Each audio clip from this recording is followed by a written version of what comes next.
السلام علیکم دوستو۔ ایک آدمی جو بتوں کا پجاری تھا وہ ایک جگہ بیٹھ کر یا سنم کی تسبیح پڑھ رہا تھا۔ وہ یا سنم کہتے کہتے رات کو تھک گیا تو اسے اونگ آنے لگی۔ جب اونگ آئی تو اس کی زبان سے یا سنم کی بجائے یا سمد کا لفظ نکل گیا۔ جیسے ہی اس کی زبان سے یہ لفظ نکلا تو اللہ رب العزت نے فوراً فرمایا لبیک یا عبدی، میرے بندے میں حاضر ہوں، مانگ کیا مانگتا ہے؟ فرشتے حیران ہو کر پوچھنے لگے اے اللہ، یہ بتوں کا پجاری ہے اور ساری رات بت کے نام کی تسبیح کرتا رہتا ہے۔ اب نیند کے غلبے کی وجہ سے آپ کا نام نکل گیا منہ سے اور آپ نے فوراً متوجہ ہو کر فرمایا اے میرے بندے، تو کیا چاہتا ہے؟ اس میں کیا راز ہے؟ اللہ تعالیٰ نے فرمایا میرے فرشتوں، وہ ساری رات بتوں کو پکارتا رہا اور بتوں نے کوئی جواب نہ دیا۔ جب اس کی زبان سے میرا نام نکلا، اگر میں بھی جواب نہ دیتا تو مجھ میں اور بت میں کیا فرق رہ جاتا؟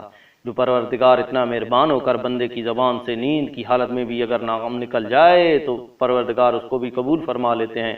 تو ہم ہوش و آواز میں دعائیں مانگیں گے تو پروردگار ہماری دعاؤں کو کیوں نہ قبول فرمائیں گے۔ دعا ہے کہ پروردگار عالم ہمیں اپنی سچی محبت عطا فرمائے اور موت کے وقت ہمارے پاس ایمان کی نعمت سلامت رکھے اور قیامت کے دن نبی اکرم صلی اللہ علیہ وآلہ وسلم کے جھنڈے کے سائے تلے حاضر ہو جائیں۔